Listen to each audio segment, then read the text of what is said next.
What's going on, everybody? Welcome back to the Pat and Dan Show. We're now on episode 10. As usual, I'm your host, Patrick Hensey, joined as usual by the man, Dan Rook. How are we doing tonight, Dan? Bro, I'm doing so well. How are you? New phone. Bro, we have a lot to talk about in your phone situation.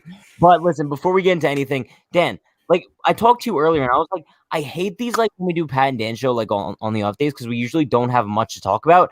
There is ample amount of stuff to talk about today. So before we get into anything, shout out to everybody currently in the chat. Appreciate you all for stopping by. We're now on episode 10. So screw all the haters that didn't think we'd make it this far. Let's take attendance/roll call. You guys know the deal. Shout out to Andrew Allen, absolute legend. We got Borg, Amy, Nick. We got Michael Caputo, Anthony Fernandez. We got Ramuel. I think that's how you pronounce it. We got THG, Daryl, Jose, Corey TV. Appreciate you all for stopping by. I wish I could say what's up to everybody, but you guys know we appreciate you all. Dan, also, I saw like a couple people were talking about in my streams the other day, like, oh, Pat, like you guys don't bring up a lot of comments on the Pat and Dan Show. I think what we're going to do is like, obviously, like we're going to bring up like a few comments here and there. But I say like the last 5 minutes of what we do tonight is literally just answering chat like questions. Bro, I'm so down for that. I actually have a tough time, I feel like, avoiding comments. So that's kind of surprising. No, I know. I'm Bro, down. You get distracted so much. I know. That's why I turn off the chat when I'm talking. But, okay, so I guess we kind of start things off here. I did want to start things off kind of by talking about like the Boston series or whatever, but I think we have a little bit more of breaking news that needs a little bit more clarity here. And that is the Clay Holmes trade. Now, Dan, we clearly have very differing views when it comes to this because I was so attached to Hoyt Park, and it's kind of like a love-hate kind of thing when it comes to this deal. Simply because for those of you who are unaware, the Yankees traded, I believe, what was the guy's name? Diego Castillo. Yeah, really speedy. I think he was an infielder in the Yankees organization. In Hoyt Park to Pittsburgh in exchange for Clay Holmes, who's a right-handed reliever, if I'm not mistaken. He has pretty good advanced stats. It's almost like another Wandy Peralta, I'm just saying. But, I mean, it's a love-hate kind of thing for me just because, like I love Hoyt Park so much. I would have loved to see him perform well in the Bronx. Unfortunately, he never got that opportunity. So I am happy for him that maybe he'll get some more playing time in Pittsburgh, especially in the major leagues, and maybe see what he could do there. But also, I kind of hate it just because I really want to see him get a shot in the Bronx. And I don't think he never really got that opportunity that I think that he deserved. So it's a love-hate kind of thing for me. Listen, bro, but the thing is that I feel like we should have accepted this a long time ago. Maybe you did. That Hoyt Park, he was never going to have a future in the Bronx. And I've been saying this all day. The way they talked about Hoyt Park was very similar to how they talked about Rob Refsnyder, right? So like in 2013, 2014, 2015, Refsnyder, he was killing it in the minor leagues, right? Like multiple back-to-back seasons, hitting 300, had like a good OPS, looking good down there. And everyone's like, call him up. We clearly need him. And Brian Cashman, the Yankees were simply just like, he's not ready. Like he's not good enough. And that's kind of like the vibe they put out with Hoyt Park, that they don't believe in his abilities. And what ended up happening with Refsnyder, we called him up, gave him some playing time, and he wasn't all that great. He bounced around the league for a little bit. I'm not sure if he still is in the league. Maybe he is, but whatever. He hasn't turned into a star. Now with Hoyt Park, like you look at the scouting reports on this guy, and that's why I never got too attached to him myself, because not that we should trust every scout opinion out there, but like at best they project him to be like a bench bat, maybe. So like I was totally, I knew he wasn't gonna have a future in the Bronx, so I would take really whatever we can get for him. And I feel like, even though I actually am a fan of this trade, like what we got back for him in Clay Holmes, like that kind of shows that like other teams around the league, they weren't looking at Hoyt Park as anything too special either. Otherwise, we would have gotten a better return. No, I don't think, like also like here's my the thing, Hoyt right? Park. Let me say this: the Hoyt Park love, and with you as well, like it got a little bit too out there. Like I think we believe this guy a little bit too much. No, I think listen. Good. It's not that. I think it's the sense of like, I agree 1,000%. Like his value in the eyes of other teams was definitely low. I would think because the Yankees have such low expectations when it came to him.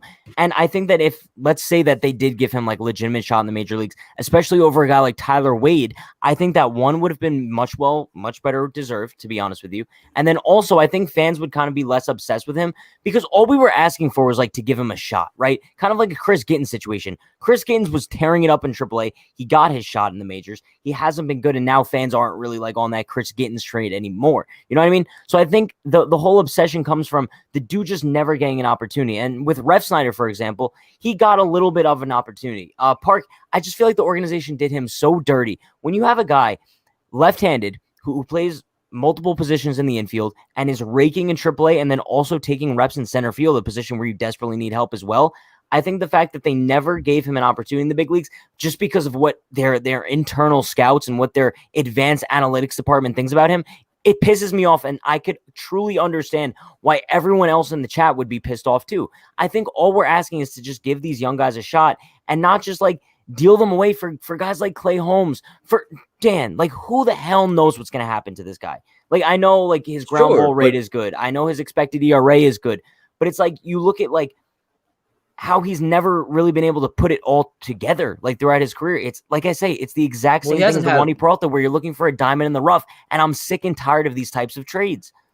No, that's totally fair, but clearly like Clay Holmes was the most we were going to get for Hoyjun Park. Like if we were going to, like I said before, yeah, but not if you would have given him an opportunity in the majors and he would have flourished. But there was no, but what opportunity was he going to be able to have? Like that, I would understand what you're saying about Tyler Wade if Tyler Wade was like our starting infielder, which you could say, yeah, for like during the little COVID past week or so, yeah. During the COVID period, he's had like I think 3 starts. Like that's I understand. Like that's some time you could have given to Hoyjun Park, but there is a difference. From everything I've read, Hoyjun Park is not like a regular shortstop. So Tyler Wade, he plays more positions, and from the aspect of being like on the bench, like if you take Tyler Wade off the bench, like what speed do we have off the bench? Because you're starting Greg Allen every single day. Well, at the time you had LeCastro. Okay, sure. So, but even LeCastro, I mean, he's been gone since what, like the first series? Or when did LeCastro go down? Is that the second half? I think was it the first game of the second half? Yeah. So I mean, like even after that, yeah. So I mean, like if you were to if you send Wade down, I think he only has one option left, right? So I mean, if you were to send Wade down, like that messes that up right there from one trade value wise. Well, he was already sent down this year, so Was he sent down? Yeah, because if he got sent down again, like before the whole COVID thing, I believe. Would that not affect his option again when you're brought up? Is there once per year? I mean, regardless. Okay, so I would want Tyler Wade options work this year though. So apparently the options you get like one option a year. So like if you get called down this year, then like you could be sent up and down as many times as you want throughout the year. Yeah, apparently that's how. Regardless, I'm as long as Tyler Wade is like the only speedy guy we have on the bench, I'm totally fine with him being on the major league roster. But my whole point is this, and it's not about gassing up Clay Holmes at all. And I'm a fan of Clay Holmes. I think you're not a fan of him. I didn't know who he was before today. I could see him turning into something solid, especially for the fact that we have him for another, I think, additional 3 seasons after this. So like, it's kind of a work in progress here. Hoyjun Park, like he was not going to have a future with the Yankees whatsoever. Like you look at our infield, like that's probably the worst position to be in. If you're an infield depth with the Yankees right now, like that's the worst position to be in. Because we've talked about this on the shows many times, bro. Like what open spot is there ever going to be in this infield? And the only time there will be is if we're trying to get a shortstop when we trade Luke Voigt. So there was never going to be a point where Hoyjun Park is going to be able to have a starting role with this team. So you're going to have to trade him. So I feel like the only thing you can really be complaining about is the return that we got. So I guess, do you think that we could have gotten something more for Hoyjun Park? Clearly, the rest of baseball didn't think so. No, I mean, yeah, I agree. Right now, like the way that the Yankees like treated Hoyjun Park, I think that his value is probably very low. And I think he's probably in like the same spot as a guy like Trey Ambergy right now, right? You look at 2 guys, and also Chris Gittins to a point as well. You look at guys who have kind of raked for the Yankees in AAA, but also at the same time, either they haven't produced at the major league level or they just haven't gotten the opportunity at the major league level. And also let's not forget these guys are a little bit up there in age. We're not talking about Hoyjun Park as like a 21-year-old shortstop. I'm pretty sure he's like 25, 26, if I'm not mistaken. So his value definitely wasn't too great. That's why I kind of looked at it like this. I know you're saying that there wasn't necessarily like a spot for him in the major leagues, and I agree with that. But if you gave him like a certain number of at-bats at the major league level, and let's say he did perform very well, either A, you find him now as a staple, as a left-handed hitter in your lineup, or B, that just increases his trade value. I agree that right now, bro, he had no trade value whatsoever.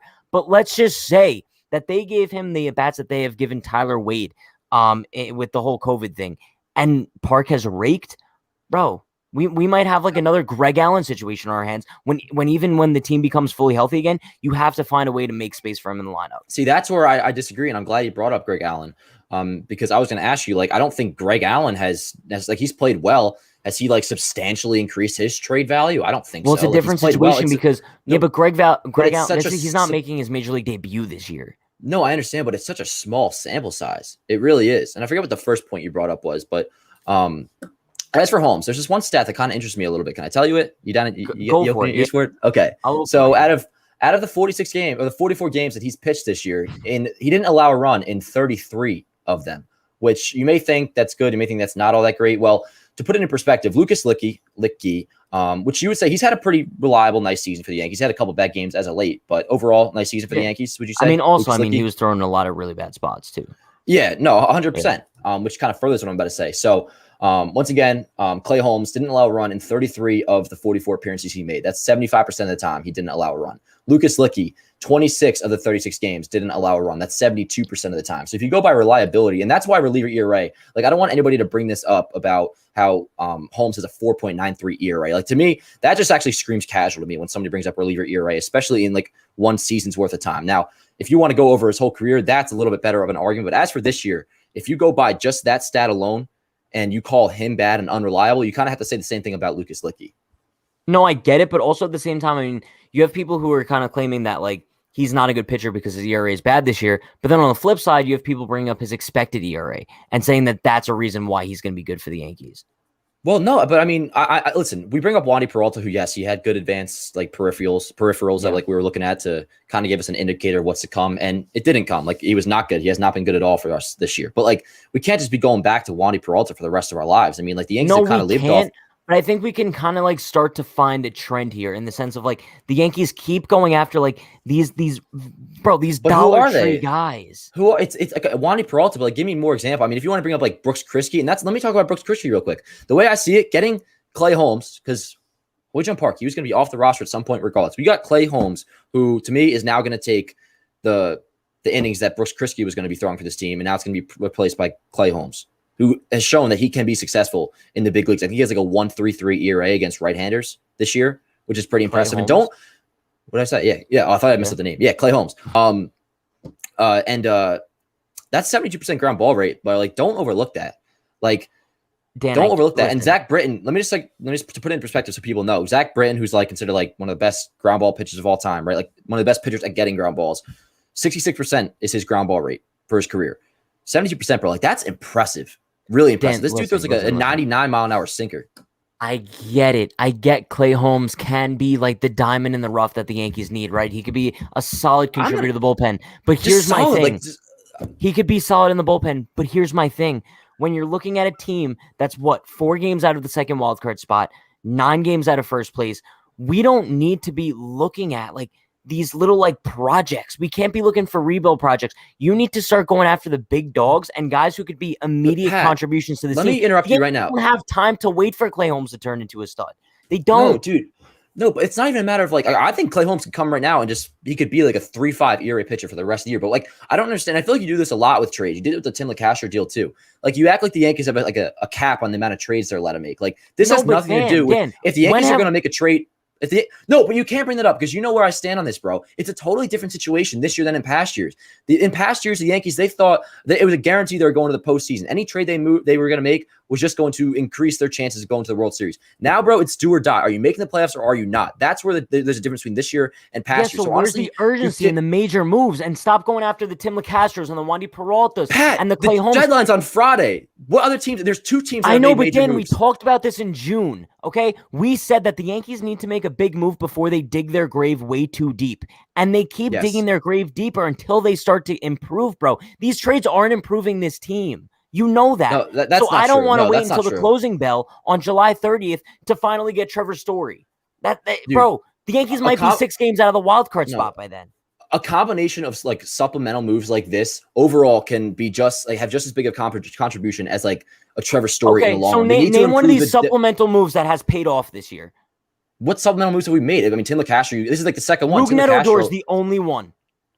How many of them? What do you want to? You want to bring up Odor? I guess it's Odor and Peralta. Peralta hasn't worked out. Odor has. LeCastro, he's gotten Peralta, hurt. LeCastro. You can't bring up LeCastro. You want to go back to LeCastro? Why? Because he got hurt. Are you going to blame the Yankees for him getting hurt? It still didn't pay off. What are you? Are you serious? Are you blaming the Yankees for him tearing his ACL? No shot. Bro, it's still a trade that didn't end up paying off. But what did we give up for him, Pat? What did we give up for him, Pat? Didn't give up anything, but even if he didn't get hurt, what impact was he going to be making on this team going down the stretch? Would he be the game changer? He was not going to be the game changer. That's why I don't understand. You do this with trades all the time. You actually it's going to be the trade, Dan. That's what we're hoping for. The deadline's on Friday. You act like the deadline was this past Friday. No, it's coming up. If the Yankees don't make a move this week, then I'll be freaking out. Then I will be pissed. I'll be more angry than you are if they don't make a trade. But I don't know why you act like the deadline was last week. Because I can't get excited over these stupid little trades that are meaningless. Yeah, and that's the thing. You act like I'm like acting like this is going to take us to the World Series. No, I can look at a trade that is like it's nothing really even of substance. They went out and got a reliever. It's as simple as that. They got a reliever. I'm not hyped over it. I just think it's a nice move. There are people who are. I don't see that. I'm like, bro, I'm on Twitter more than anybody, bro. I don't see anybody freaking out of this. Man, you don't see anybody throwing out his xFIP and being like, wow, this dude can actually be a really good contributor to the Yankees. I'm one of them. I think he could be a contributor. But like that's like when I say he could be a contributor. He absolutely could be a contributor. Pat, if he throws, let's say he has not the missing piece. He's not going to change this team, and that's the biggest concern here. Pat, find me one person who thinks Clay freaking Holmes is the missing piece. I don't think the Yankees are saying that. Exactly, because nobody's doing that. Nobody is doing that. Nobody's saying Clay Holmes is the missing piece for this team. He's literally just a supplemental reliever that'll eat some innings. He may make 15 to 20 appearances this year, and let's say he made. I don't understand your point. What is your point? You're missing my point. That Dan. Okay, I'm frustrated right now. I want to hear with all these small trades that are doing nothing to improve this team. These trades do not improve the Yankees at all. Having Clay Holmes on this roster improves the 2021 Yankees more than Ho-Jun Park does, because he wasn't even going to play. I get it. Clay Holmes is going. He's going to just hopefully. I'm not saying he's going to be amazing. I mean, maybe he is bad, but I'm saying the thought is that he's going to be a reliever that's going to take over Brooks Kriskey's innings. Tell me right now, who would you rather have pitching? Clay Holmes with the numbers that I just gave you. Are you literally one of the two, bro? Literally go out and get like a solidified reliever. Pat, that doesn't mean they're not going to. Bro, you act like they had one move that they were allowed to make, and they decided to have it be Clay Holmes. That is what happened. Okay, so we could have this conversation again in a week, and we could figure out like what the I know, and that's what we should do. That's why it's almost dumb to have this conversation right now, because what is the next topic that I'm sure we're going to get into? Trevor Story. What happened today? The Yankees made a move for Clay Holmes, and then 2 hours later we find out that they made an offer for Trevor Story. Do you think that all of a sudden okay? But I'm going to say, let me finish this. Do you think that all of a sudden, once the Yankees they acquire Clay Holmes, that all of a sudden, like their offer for Trey Story is automatically retracted? No, that's not how it works. They make multiple trades. Did I say that? But the way you're dramatizing this is not what I'm insinuating either. Yes, it is. No, I know it's not what you mean. I know that you don't actually think that, but it's like the way you're acting with it. Like, no, it's frustration. It's frustration in the sense of the Yankees keep getting all these little pieces that they think that they could rebuild, and we don't have time to rebuild them. That's what my biggest frustration is here. Bro, I'm sorry. Like the Clay Holmes trade means nothing to me until I actually see him produce with the Yankees. I'm not going to get excited over it. I'm not going to say he's going to be a solid contributor. It should honestly mean nothing to anybody. It's not a big deal. And also I'm not going to say it's a good trade unless they go out and they still do more. We had this same conversation when the Tim Castro. Yes, and I'm with you on that. I'm 100% with you. I'm with you. All right, so I don't know what we were arguing about. But listen. I do. Speaking of what we were talking about previously, the Yankees did make an offer today. I don't know if the offer was today, but I believe John Heyman reported today that the Yankees made an offer for Trevor Story. Now, obviously, we don't know what the offer is, but I'm going to be honest with you, Dan. This seems like the definition of the Yankees probably just threw like a really bad offer out there. They're probably like, yo, Clint and Andujar, take it or leave it. And that's probably like their definition of an offer. Now, you might think different. You might think that they offered like the Rockies a legitimate package and with a contract extension, everything. But like, I would love Trevor Story in the Bronx. We know this. Bro, I'm wearing the purple shirt because I want Trevor Story. But I just don't see it happening. I could definitely see like another team outbidding the Yankees 1,000%. I wouldn't give up like a lot though for Trevor Story, to be honest. Like I feel like whatever, like if the Rockies are asking for a lot for Trevor Story, like then I would just put all my attention towards Gallo, because like the rental thing with anybody scares me. Like unless you're talking Max Scherzer, like how much? Let me ask you, like, how much would you be willing to give up for Story? Do you want to like hear my hypothetical package? Word, yeah. Okay, so first of all, like bro, I would 1,000% give up Voit. He would immediately be in the deal. So I'd probably give up Voit. I'd probably give up like Peraza. I think you like Peraza, but I'd give up Voit, Peraza, and then throw in like a random like young arm in the minor leagues. Like I'm not talking like a Luis Medina. Maybe the Rockies would be asking for like a top tier guy like him, but I'm thinking like some random dude in like AA or single A who's just putting up solid numbers and has a lot of potential, but like we've never really heard of. So I think those three names might get the deal done. So I hear you, and like I don't think this would get it done when I say this, but like when you say Voit, like if for some reason the Rockies are down to do that, like a 1-for-1 plus like a bum, like you said, like that third guy, like this having just like a good year in the minors, I'd be down for that. But including Peraza and Voit and Peraza, like if that's what it's going to take to get Trevor Story, then I would focus on Gallo. What do you lose by trading Voit? Oh, I want to trade Voit because I want to open That's up. If you were to get a Trevor Story, that would be a good idea. I like where you're going with that. It's just like a matter of like if you're trading Voit and then you have to include Peraza too. Like I'm thinking maybe Voit and then you have some I don't want to say throw-ins because they still got to have some value, but like maybe Voit and then like two of the guys that you mentioned at the end where it's just like they're not like huge names, but they're having like a nice year. They could have some upside. Like Voit plus two guys like that, then I'd be cool with that. Or hear me out here. I think what the Yankees could do is maybe not include Voit in this deal, but then include Voit in like a separate deal for like a pitcher or something. Because like, bro, Voit has to be traded. Regardless. Like I know, like I love Voit. I think that he's one of the leaders in that clubhouse. But I just can't really see a scenario where he would fit with the Yankees, especially if they get Trevor Story. I think he's like the odd man out, especially in that infield, especially in that lineup. So I think if you trade Voit for Story, that works. But then also if you acquire Story without getting rid of Voit, then you just flip Voit for pitching, if that makes sense. I think it comes down to like if the Yankees want to have a shortstop, regardless of who it is, like if they tend to like attacking the shortstop free agent class next year, you got to get rid of Voit. Like one infielder has to go. Voit, like you said, is the odd man out. So I'm totally on board with that. It's just a matter of like if we were going to give up, it's more so like if the package is like appropriate for Story, like for a rental, then I'm all on board with getting Story. But if it takes like a solid amount to where like you kind of struggle with like agreeing to it, then like I'm really focusing. I mean, I'm focused on Gallo regardless, but like especially if you're trying to get Story and the package is like they want is too much, then I'm really going all my attention on Gallo because I think he give him an improves his team extension. more. Story, Yeah, so that's a problem too, bro. It's like if we're giving up all that for Story, then it's like okay, so I'm basically declaring him as a shortstop of the future. Like that's almost what these trade talks kind of feel like, and like I really want Corey Seager, so like I don't know about that. I just don't like his injury history. I hear that's totally valid, but like the left-handed bat kind of excites me a little bit, and also Story, he's not having that great of a year. No, but also I don't know. I wish I could tell you who posted this video on Twitter, but someone posted a video on Twitter of like so many fly balls that Trevor Story hit this year, like especially like in the NL West parks. I'm pretty sure like half of them would have been home runs had he been playing Yankee Stadium this year. I think I did see that too. Definitely, I would be excited about Story the player. No, for sure. And I think also like he's a defensive improvement over Gleyber Torres as well. You're able to shift Gleyber Torres back over to second base, which I think is something that would be completely underrated. I think we'd see Gleyber's offensive numbers spike as well. If he's able to go back to second base, I think we might see a little improvement with his bat as well. And then DJ, I know he's not really the best first baseman, but I think, bro, he might be better there than Voit, to be honest with you. I would say so. Speaking of Voit, can I bring this up? I'm just thinking about it. Last little thing here. I'm looking at the infield. Like if after you acquire Story, that's one of the best defensive infields in baseball. Tell me not. You got Gio at third, Story at short, Gleyber at second. Bro, he's a very good second baseman, and then DJ at first. That's a very good defensive infield. It's 100% improved, and like the defensive aspect alone is kind of excites me. Like you bringing it up, Gleyber. Like I wouldn't. I mean, he's not too crazy at second base. Like I'm pretty sure. But he's better than he is at short. I would say he's more reliable at second base, for sure, and more comfortable. But what I was going to say is this: like I could actually see that if.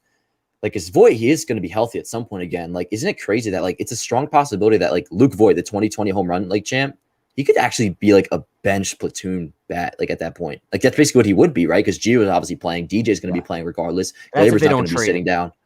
Yeah.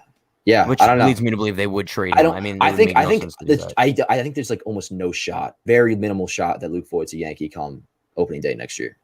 Let's just say hypothetically, right? We're what, 4 days away? That's actually crazy. We're like 4 days away from the trade deadline. On a scale of 1 to 10, with 10 being like it's definitely going to happen, what do you think are the odds of Trevor Story coming to the Bronx? Can I give you a percentage instead? Yeah, same thing. Okay. I know. I like percentages. Trevor Story to the Yankees. This deadline you're saying, right? Not free agency. Yeah. I will say I feel like it's out of any of the big targets. I think it's the highest from all the things we've heard. I want to go over 50%, bro. I'm gonna say like 50%. That's weak. Let me go 55% because 50% is kind of just like a coin flip. That's kind of cheap of me to say. So let me say 55%. I'm gonna say 40. I'm gonna say 40%. Yeah, I think just because I feel like it's another one of those like I feel like it's the same thing as like the Machado situation. Remember back, I think it was in 2018, like we heard the Yankees being linked to Machado and whatever. And they made like an offer, but I don't know if it was like too serious. So I think it's kind of like the same exact thing there. I just wish we knew like how serious the offer was, because it's very possible that the Yankees kind of just like threw something out there, just like test the waters, but didn't make like a legitimate deal that they knew the Rockies would accept. Also, I saw a lot of people kind of throwing out there maybe the idea of like acquiring John Gray. In the deal with Trevor Story too, you kind of like kill two birds with one Is he stone. having a good year? I honestly don't know. I'm gonna I'll try to check it pull while up you're his talking. numbers right here. I have it first. He's He's cool. 3 He's 6 having a 7 solid ERA. year, actually. Yeah, he is. He is. Really, especially for Especially pitching for in Coors Colorado, for it's a you. really solid Yeah. year. I'd take So him. yeah, bro, I would be so okay. Let's say you include John Gray in the deal as well. I'm so Then- okay with giving up Peraza and even Medina, to be honest with you. That'd be cool with me. Gray, I like him, the pitcher. I'm also trying to think control wise. He's getting towards free agency, right? Is he a free agent after this year? I feel like he's been in the wanna- league forever. Let I me know, look it and I up feel right like here. unless they maybe sign him to an extension, I'm not sure. But like that's where and that's the kind of deal like I want to make. Like give me a 2-for-1, or like something that like the White Sox deal in 2017, like something that dramatically changes like the roster. We were talking Or if about that. I mean, that's Yeah, exactly what they exactly. need. Yeah, like they can get Story and Gray, then all of a sudden like I'm really really interested. Like no matter what, I'll be excited to get Story. It's just like I'd rather have Gallo. So it looks like I don't know he's why- a free agent at the end of the season, John Gray. So they're See, both that- rentals, See, which no, sucks. I'm good off that thing because like what I want to do, bro, is like remember what I was saying? Like I want to do like what the Mets did when they got Stroman in 19, bro. Like get somebody where it could help a possible playoff push this year. Yeah. Then also set you up to have rotation depth next year as well. Whoever that guy is, I'm not too sure, but like even if it could be like which one? I mean, by the way, how much does Story make? Over $6 million? Has to be. I mean, probably because I He mean probably he's makes in like over 10. arbitration. He probably makes over 10. So I mean, like now that I think about it, the Yankees, if they're making an offer for Trevor Story, like are they going over the luxury tax? I'm starting. He's to get making the feeling- 17 mil this year. Dude, okay. This is actually getting me excited, bro, because now I'm thinking the Yankees might go over the luxury tax. If they submitted an offer for Trevor Story, unless they included like Aaron Hicks's money They in there. probably did. somehow. No, they probably Dan. They- You know that's they probably did. that's probably why there's no traction. Wait, can I just compliment John Heyman on something real quick? Yeah, Bro, you're gonna compliment Heyman. I am, bro. He could have that tweet could have done so much better if he just stopped it after the first sentence. But No, he, for yeah. some reason, felt like including, oh, there's no traction, like like all this But other also, BS. bro, on So- the flip side of things, like that maybe means that there is traction. Oh, if you're gonna do like the reverse jinx thing or whatever it's Yeah. called. But yeah, no, I mean, listen, that's kind of interesting at the end because if the Yankees are going past the luxury tax, then it's almost like all guards are off. It's like, okay, get me Scherzer, like because I was watching the Chris Rose IG live show today, and like it doesn't sound like Scherzer is actually going to cost that much in terms of prospects because for a rental, like he'll cost a little bit, but like they're not going to be asking for like Jason Dominguez or anything. Like it might cost. I would give up like one of the shortstop prospects and then like a Yeah, couple but doesn't pitchers he want an for Scherzer. extension? Give him one. I know. I agree. We talked about this Yeah. previously. Like I would so be down to do it. I just don't know if the Yankees would.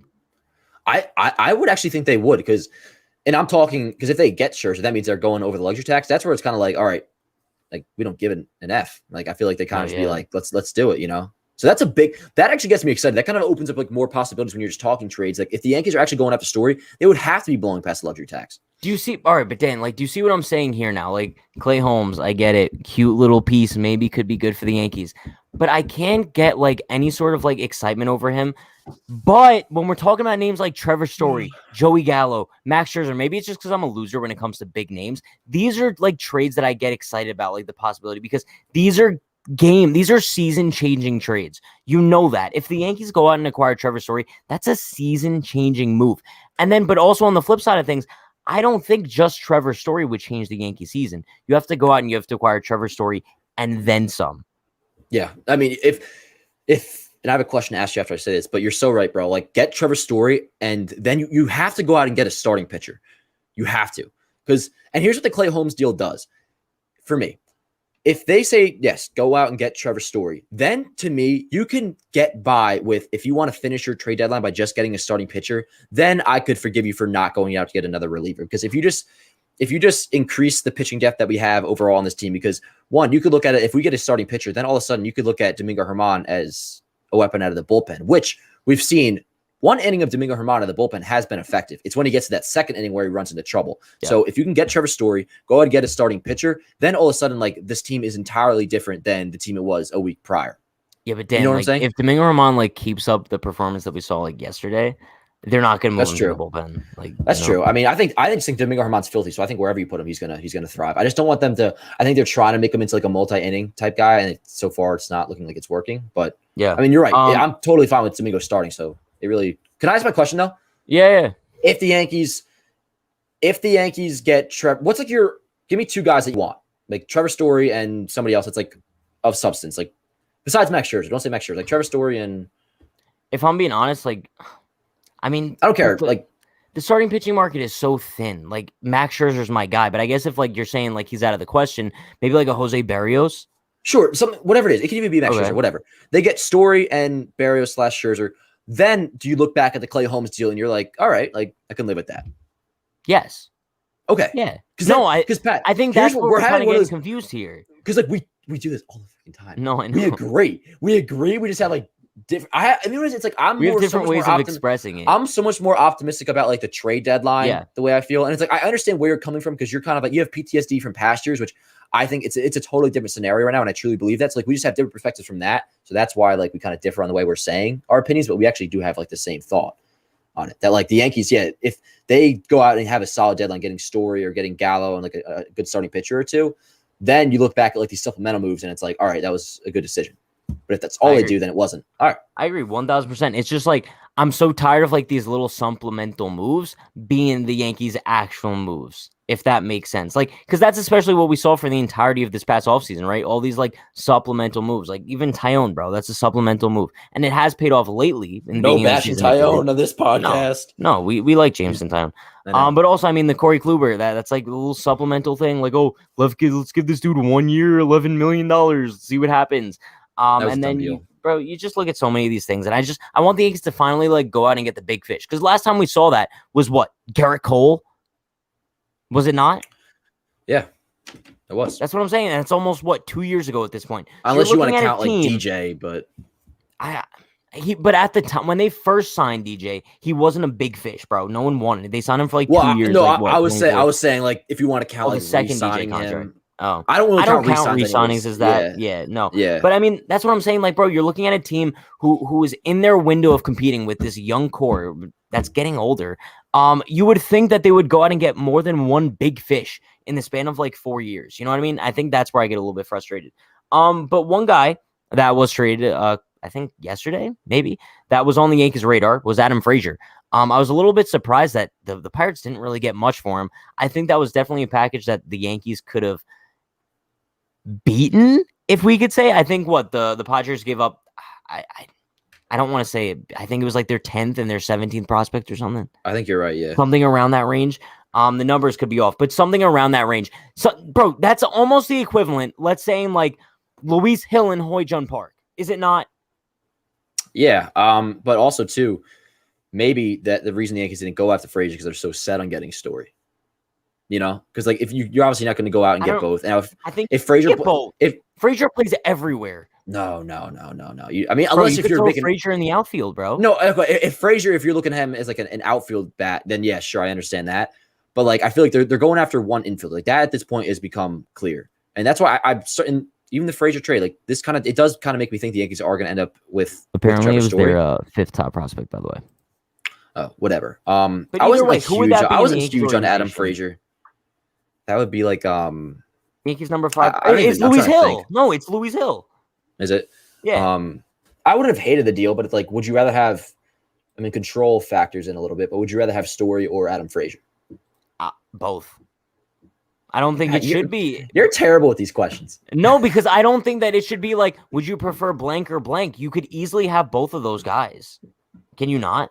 And they could both fit in the everyday lineup. You're talking about a left-handed contact hitter who gets on base at an astronomical rate and also plays just about everywhere. And then Trevor Story, who's like your slugging defensive star at shortstop. Sure, but you also got to factor in that like Voit will be healthy at some point, and if we were to get Trevor Story, then Voit is going to get a lot of DH time. Meaning Stan is become probably like a Voigt's gone. If you get Story, Voigt's gone. I like what you're thinking with that, but like I don't actually see it happening where Voigt's going to be in the package. Now maybe they make a trade to like work things out to where Voit be a separate trade. Then that I'm all for. But let's just say that doesn't happen. right now, if the Yankees get Trevor Story, then Voit is going to be basically like your DH at times, and then Stanton will play left field. So at that point, then I guess your center fielder would be what, Greg Allen, Judge obviously in right, Stanton in left. So I mean, you're right. The Adam Frazier trade, it could have worked, but listen, they're also still kind of linked to Starling Marte too, who I'm not that high on, to be honest with you. I'm high on the player. Just that I hate rentals. I really that's my only problem. I'm not too high on the trade itself, but I mean, my thing is I like Greg Allen, but I don't know if you want him to be like your starting center fielder going down the stretch as you're looking to make a playoff push. I think that's why you kind of need to improve there. But I think also the bottom line is, as we haven't mentioned him once here, but I think as long as you have Brett Gardner on the roster, Greg Allen's not going to be your starting center fielder. I think it's just as simple as that. Brett Gardner will end up starting the postseason if we get there. No, right. And that's not even a joke. That's 1,000%. As long as he's on the roster, Brett Gardner will be starting games in the postseason. And I saw Max Goodman. Shout out to Max Goodman. He made a tweet today. Brett Gardner leads the Yankees outfielders in starts by far. I'm pretty sure he started like 82 games, and I think Judge is in second with like 68. Absolutely unbelievable that he started that many games in that. We all saw it coming though. Sickening. And I tried to tell people this. They're like, no, Pat, like he's like their fifth outfielder at best. I'm like, watch. He's gonna play at least 100 games. We might see him start 140 games in the outfield. Well, I mean, if you told people that Hicks was going to be out for the year, then it would make sense. But it's just would anybody be surprised about that? At this point, Gardy shouldn't be. Oh, he had actually a decent series in Boston, didn't he? But still, he shouldn't be starting every day. No, we know that. Let's not talk about Brett Gardner, please. No, but but listen, speaking of the Boston series, that's kind of like trade.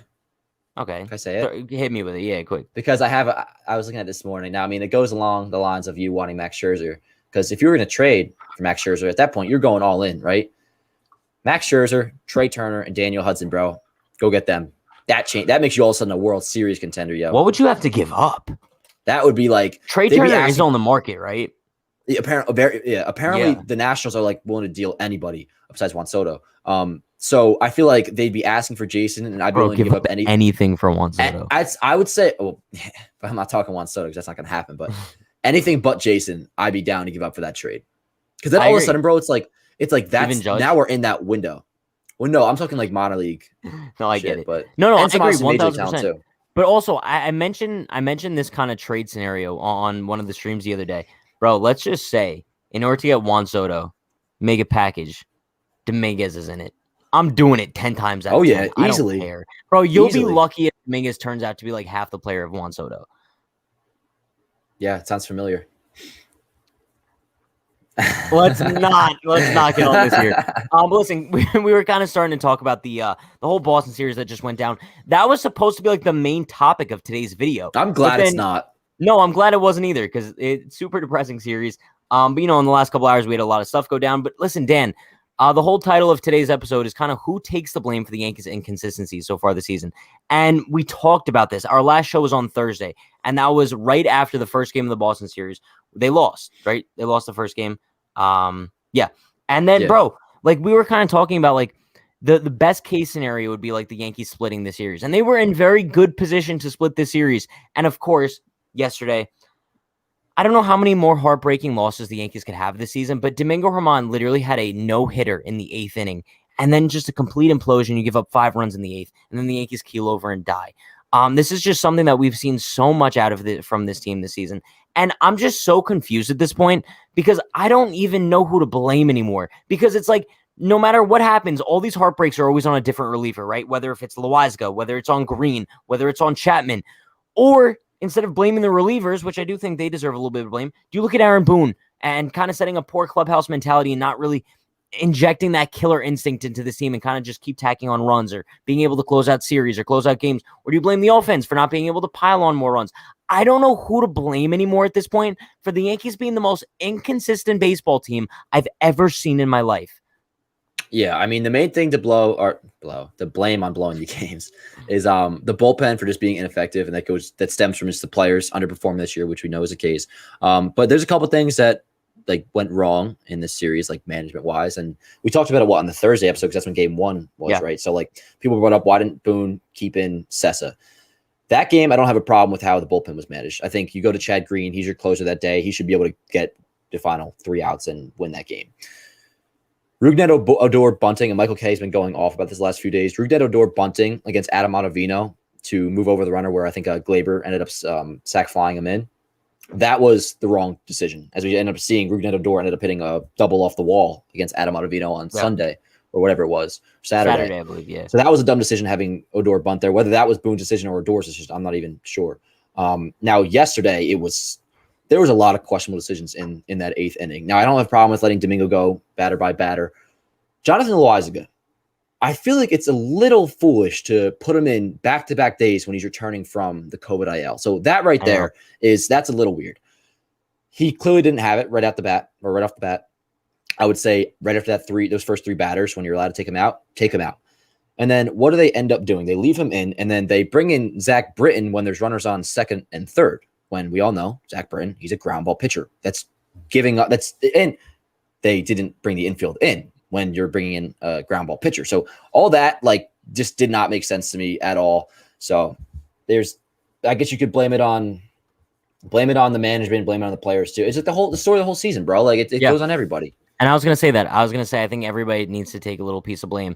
And I think it's just unfortunate because at the end of the day, I feel like no one ever takes any sort of accountability. And we're back to this discussion here where the Yankees just lack accountability. And you're really not going to hear Aaron Boone come out in his post-game press conference and be like, look, I probably shouldn't have kept Loaisiga in there to face Kike Hernandez. You know what I mean? And I think sometimes the fan base would just appreciate that if the manager takes accountability for losses.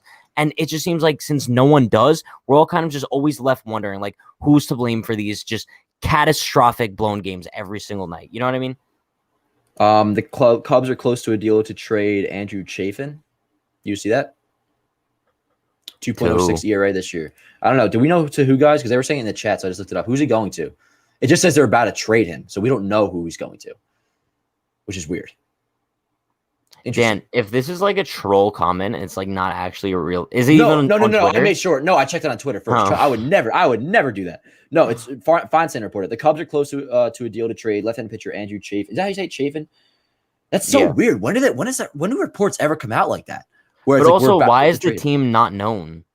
No, that's what I'm saying. When is it ever reported that way? Which is so now, weird. I want to be honest, if the Yankees acquired Andrew Chafin, that's a guy I'd be pretty excited about because he's a guy who's actually produced in the major leagues a little bit. You know what I mean? And he's having a damn good year. So in 31 games, 39 innings, 2.06 ERA. His advanced numbers are looking good too. He would make sense for literally every team. Yeah. I mean, I'm not getting excited about it's.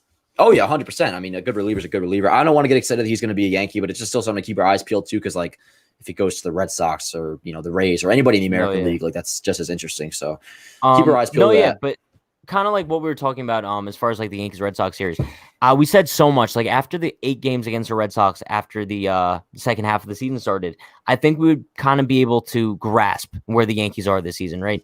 And I think we'd be able to grasp whether they'd be hardcore buyers, hardcore sellers. And I think it's just weird because nothing has changed. Dan, going into the second half of the season, I think that this is the same exact team that we saw in the first half, a team that's just so inconsistent. They can't seem to kind of ever piece everything together at the same time. It's either the offense is working and the pitching's not, or the pitching is working and the offense is not. This is the same inconsistent team that we saw the entire first half of the season. So I don't know what their drive is going to be at the trade deadline. I don't know if they're just going to keep making rethese small moves and try to retool a little bit, or if they're going to go after those big fish. I think it's just unfortunate that these 2 series against the Red Sox were so misleading because the one at Yankee Stadium was so promising, bro. They literally took 2 out of 3 from the Red Sox after not winning 1 against them all season, but then they walk into Boston and keel over and die. Even this series against Boston, against Fenway, was promising technically. I know, but then the bullpen has to go over, and blow everything up. Story of the season. Now, listen, bro, I'm set on this. The Yankees are going all in. I think the way they look at it is, man, after everything that's gone wrong this season, which is mostly purely based just on performance, we've underperformed, whatever you want to blame it on, the COVID over this past week, some bad injuries, tough luck here and there.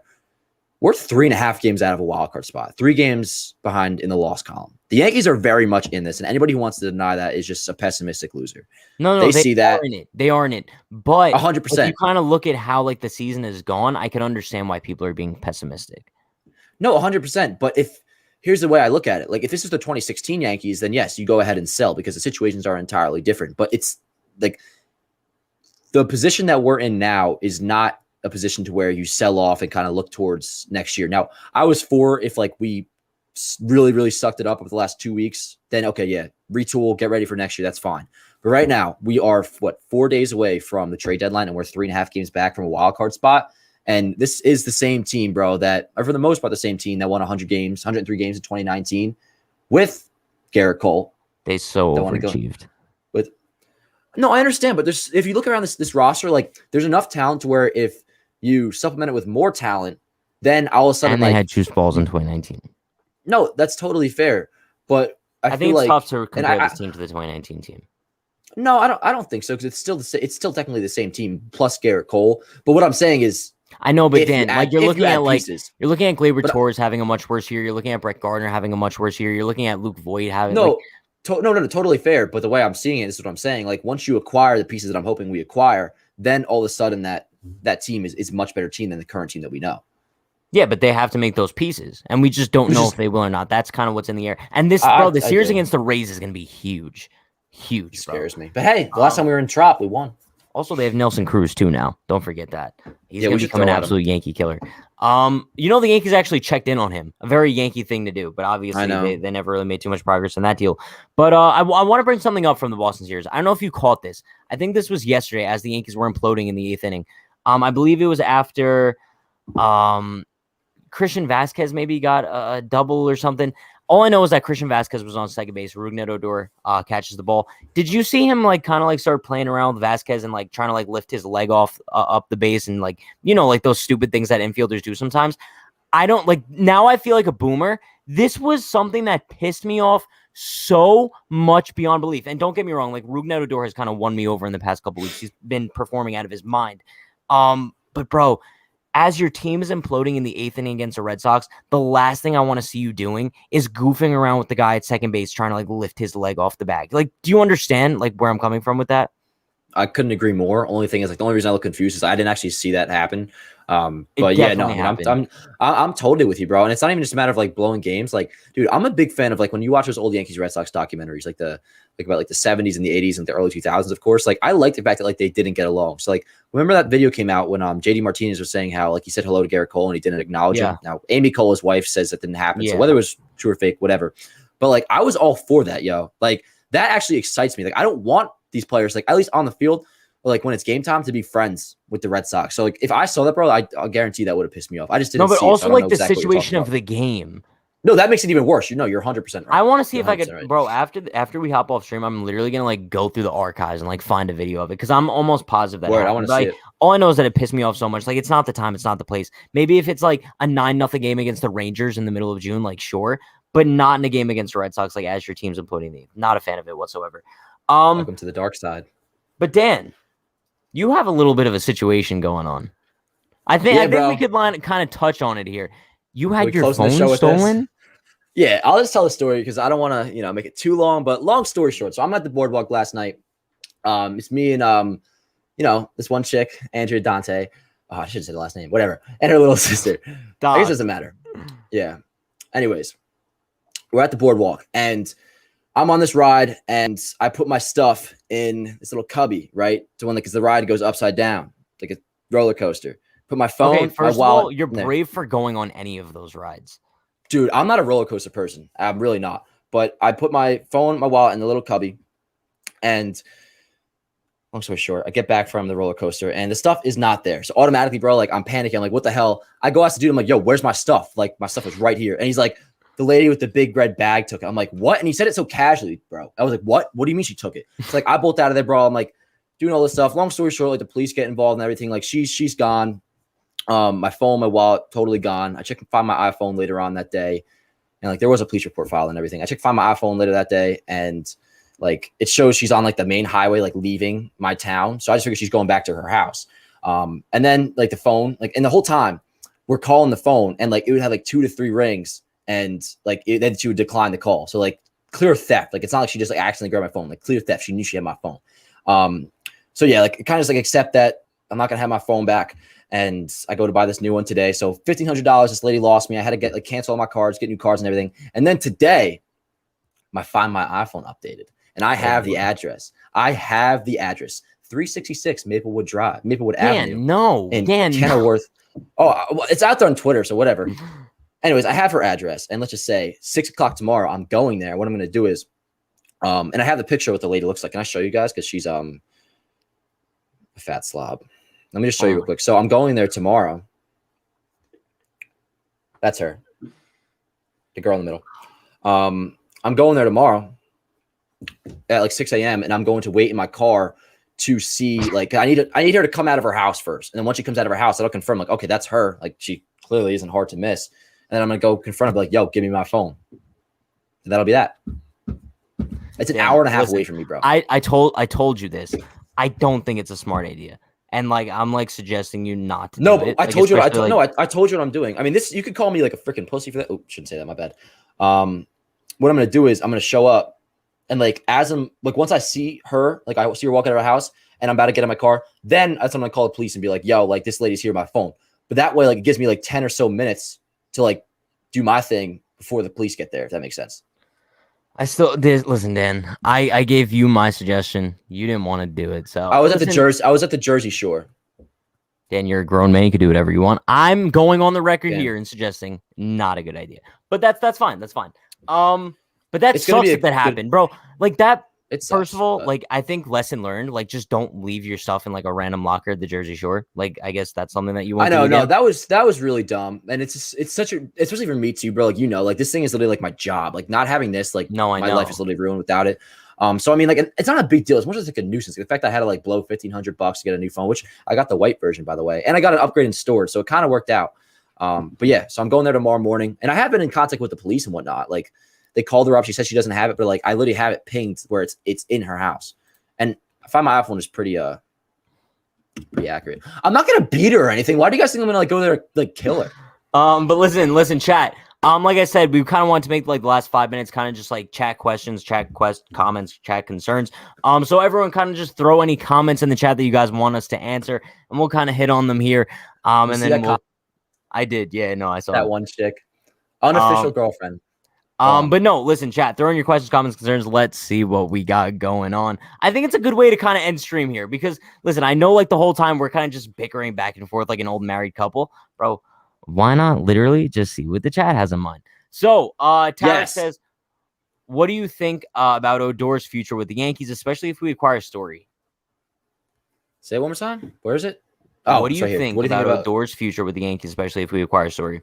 Dude, that's something I totally forgot about. Odor. So like, I'm thinking about the infield alignment, like getting Story. Like, dude, like there's no chance we're gonna get Adam Frazier. I forgot about Odor. With how well he's playing lately, we weren't gonna get Story and Frazier. So I feel like, okay, Voit might get traded now that I think about it. Like he might actually get traded. How many times do I have to tell? Yes, it makes so much sense to trade Voit. I'm sorry. They made all the Voit stands out there. I'm sorry. Oh, well, no. You know, I think it makes sense to trade Voit. I'm saying a matter if it's actually going to happen or not. Like with Odor playing this well, like maybe it's possible. Just throwing. Odor's not going anywhere. I think he'll be here next year. Christopher says, if the Yankees lose to the Rays this series, I'm going to start watching Mets games. I don't think I'll ever like shoot my value in life that low. To be honest with you, like no matter how bad the Yankees are, I'll never watch the Mets over them. Hell no. I remember this is like a fake fan shit, but I wasn't like a full fan. I was like 2008. I was like an 8-year-old, and like the Yankees got swept by like I think I may have gotten swept by like the Rays or something, and I was just like crying about it. And I was like, I'm gonna be a Rays fan. Like that lasted like 5 minutes because you can't fake being a fan. That's like you can't like. No, that's really weird. I was eight. Let's see. Amy says thoughts on Devi Garcia's Yankee future, bro. This is so weird because like. Coming into this season, we thought Devi Garcia was like our number 2, number 3. Now, like especially after the whole postseason thing last year and how he didn't really perform too well in spring training, and now how he's doing so bad in AAA, like what is his future with the Yankees? Like what can we even expect from him moving forward? I mean, I don't think he's going to get traded because like his value, I feel like is definitely dipped a little bit. I feel like it's one of those things like he'll finish out the season in AAA, or maybe you do a September call up and then next year like have a good spring and maybe he'll like make it as a reliever. I don't see him being like a starter on this team at any point, like a member of the starting rotation. Which is so sad though. He'll probably get starts. I mean, I wanted to trade him last year, so he's still so. I mean, what is he still like 22? He's 22. I'd be down to trade him like if he's like the legitimate like completion to an actual like a good trade for like I don't say a Trevor Story, but like yeah, even a Trevor Story, I'd be willing to give up Devi. I'm not attached to Devi. Fair enough. Listen, Dan, I don't know if you're familiar with this dude in my chat. His name's Jalen Guzman. every single day he talks about like how inspirational Tyler Wade is. So he said it is so inspirational how Pat and Dan is talking about Tyler Wade. It just makes me smile. Now I've Hi, kind of called him Jalen. out. I'm like, yo, this dude's a troll. Like, there's no way like he actually thinks Tyler Wade is like so inspirational. He's like, bro, you could ask anyone on my baseball team. I'm like, how am I supposed to like ask them? Like, there's no chance that anyone That's finds true. Tyler Wade this inspirational. I don't know. I think Tyler Wade, this is last year. You think? I think that I he's the think. next Brett Gardner. I think he's gonna be around for like 10 more years. See, that's where you do disrespect Brett Gardner. How? Because Brett Gardner had a way better career than Tyler Wade ever will. Brett Gardner, bro, this year Tyler Wade might start to light it up. That's all I'm saying. All right, bro. We'll see. I don't know. No, listen, I get it. Brett Gardner has had a solid career, but like he's overstayed his welcome. People keep telling you, bro. People keep telling you to come to the house with me tomorrow, which I don't want Pat to come there with me tomorrow. And I'm not gonna be in jail, anybody. Like I'm gonna be totally fine. It's like I'm gonna be civil about it. I really am. Like I'm just literally. I swear to God, I'm gonna be like, yo. I'm gonna knock on the door. I know, like, but do you realize how dangerous that is, Dan? Like I'm highly suggesting not doing that. I guarantee you, I'll be fine. You know I'm fucking. It's stupid though. I'm good. It's literally stupid. Chris says, Pat, do you think Gardy will ride around the stadium on a horse like Wade Boggs if the Yankees win the World Series? Dan, How about this? How about if the Yankees win the World Series, we have to be at the stadium and we literally have to ride on the horse, but I have to be in the front. Dude, I am definitely down to ride on a horse. Okay, cool. I'm more down to do that than I was to go on a plane. You're still not a fan of planes, even after like you finally won. No, I'm saying that I was at the time. I like planes. Oh, now. the A's. The A's are the team that acquired Andrew Chafin. No, bro. Dude, they're on the verge. Horrible. They're on the verge. Bro, of that's who Andrew we're Chafin. chasing. But it's okay because we got Clay Holmes. Bro. Dan, it's okay. We got Clay Holmes. Not correlated. It's okay. How is it not correlated? How? No, tell me. How? It's just not, bro, because this isn't our final move. That's ass, bro. That really is ass. See, this is where like you gotta react if you're the Yankees. I don't care. Go get Daniel Hudson. Go get whoever. If you're the Yankees, you need to react when the Rays got Nelson Cruz and watch the Rays get Max Scherzer. I don't even like care about anybody in the AL East right now in a sense. Like all I'm focusing, I swear to God, all I'm focusing on right now. Bro, we're literally chasing the Rays in the wild card hunt too. No, sure. If you want, no, I get what you're saying, but right now all I see is the A's are in the second wild card spot, and we had a bet. I mean, the Rays probably going to be the number one wild card, right? The Yankees, they need to make moves regardless. But now that the A's are actually going to be buying at the deadline this year, like they're going all in. Like if they're going to be making, especially if they're going to be making more moves like this, bro, like we really got to react. But we will.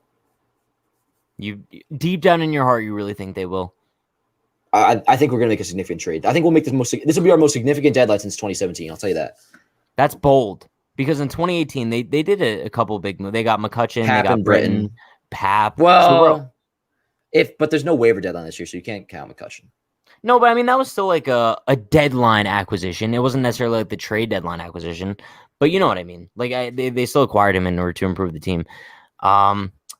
But Richard says Colton in one game versus the Rays. I like my chances, bro. I think I would too, but I think the only question mark is like, what do you do after that wild card game? Because I'm assuming you win the wild card game. Who's your game one starter for the ALDS?